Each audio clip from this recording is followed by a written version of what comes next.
So students, welcome to the new video of DK Goel full book solution series. So students, आज की video में हम general chapter का question number 30 करने वाले हैं। इससे पहले के पिछले क्वेश्चन मैं पिछली वीडियोस में करा चुका हूं। जिन स्टूडेंट्स ने वीडियोस नहीं देखी है जाके देख सकते हैं।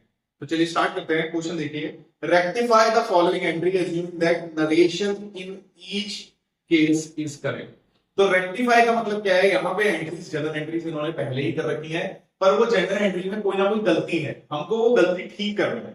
ठीक है, वो सारी एंट्री जो इस क्वेश्चन में देते हैं मैंने पहले भी यहाँ पे लिख दी है। अब हमने इसमें करेक्शंस करने। तो पहली एंट्री क्या बोल रही है? पहली एंट्री बोल रही है building account debit, brokerage account debit to bank. इसकी अगर नरेशन पढ़े तो नरेशन क्या बोल रही है? Purchase of building and payment of brokerage on it's purchase. तो हमारी नरेशन बोल रही है कि हमने बिल्डिंग खरीदी है और बिल्डिंग की पेमेंट करी और हमने ब्रोकरेज की पेमेंट करी। तो ये बात मैंने पहले भी आपको बहुत बार बताई है, पिछली बहुत सारी वीडियोस में मैंने बताया है कि जब भी हम कोई एसेट खरीदते हैं उसके ऊपर कोई भी खर्चा हो, अब लाइक ये बिल्डिंग थी, इस पे ब्रोकरेज हो सकती थी, इस पे रजिस्ट्रेशन हो सकता था, कोई भी ऐसा खर्चा हो तो हम क्या करते हैं, वो हम एसेट्स की वैल्यू में ऐड कर देते हैं। यहाँ पे इन्होंने ब्रोकरेज अलग से दिखा दिया है, ये यहाँ पर मिस्टेक है। इट मींस यहाँ पे ये ब्रोकरेज नहीं आएगी, तो हमें ब्रोकरेज काट के ये हमें बिल्डिंग की वैल्यू में ऐड कर दें। 5,10,000 कितने की होगी? 5,10,000। ठीक है, पहली करेक्शन हमारी पहली एंट्री में जो मिस्टेक थी वो हमने ठीक कर ली। अब नेक्स्ट क्या है? Drawings account debit to sales account. ये नेक्स्ट एंट्री करी हुई है, और अगर हम इसकी नरेशन पढ़े तो नरेशन क्या बोल रही है? Goods taken away by proprietor for personal use. Proprietor मतलब होता है ओनर।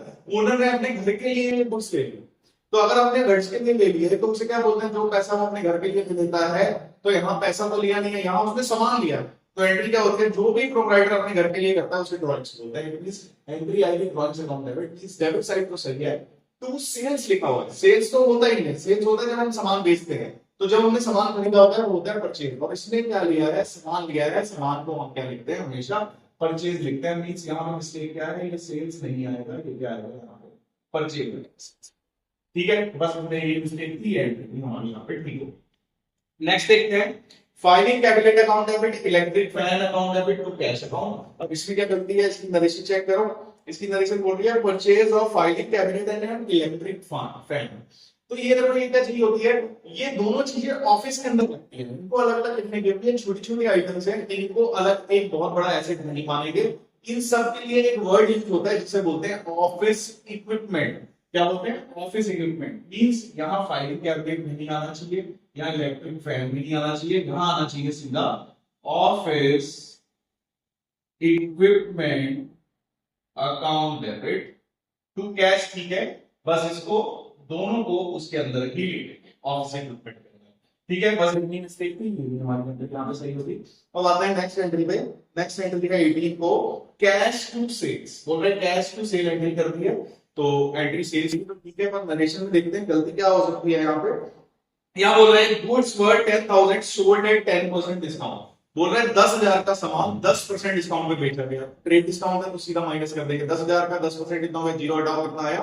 1,000। तो 10,000 में से 1,000 माइनस करो, कितना हो गया? 9,000। इट मीन सामान जो बेचा गया था वो कितने का था? वो 9,000 का। और सेल्स में हमारे 9,000 चाहिए था, ये हम गलती है अभी, क्योंकि 9,000 का सामान बेचा गया, सेल्स में आना चाहिए 9,000। अब इसमें 3% डिस्काउंट था, तो 3% इसका कितना होता है? 9 3 27, मींस 270 रुपीज यहाँ पे डिस्काउंट है। और डिस्काउंट को हम रिकॉर्ड करते हैं, जो हमारा कैश डिस्काउंट होता है उसको रिकॉर्ड करते हैं। इट मींस यहाँ पे एंट्री में डिस्काउंट आएगा डेबिट साइड में। डिस्काउंट हमेशा कैश के साथ रहता है, इट मींस कैश के साथ ही डिस्काउंट आएगा। Discount allowed account debit. तो अब ये यहाँ पे 9,000 हो गया और ये 9,000 हो गया, एंट्री हमारी ठीक हो गई। अब देखते हैं next entry, bank account debit to Naresh account 10,000। ये एंट्री पहले की बनी हुई है। अब देखते हैं नरेश में क्या बोल रहा है? रिसिप्ट ऑफ 25 पैसा पर rupee from state of Naresh is declared insolvent. कह रहे हैं नरेश हो गया इंसॉल्वेंट, उससे 25 पैसा मिला।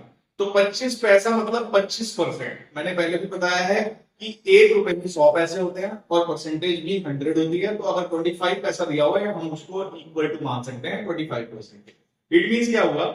जो नरेश था वो इंसॉल्वेंट हो गया, उससे हमें पैसे कितने लेने थे? उसे 10,000 रुपए लेने थे, उसने सिर्फ 25% ही दिया है। तो 10,000 का 25% हो गया 2,500।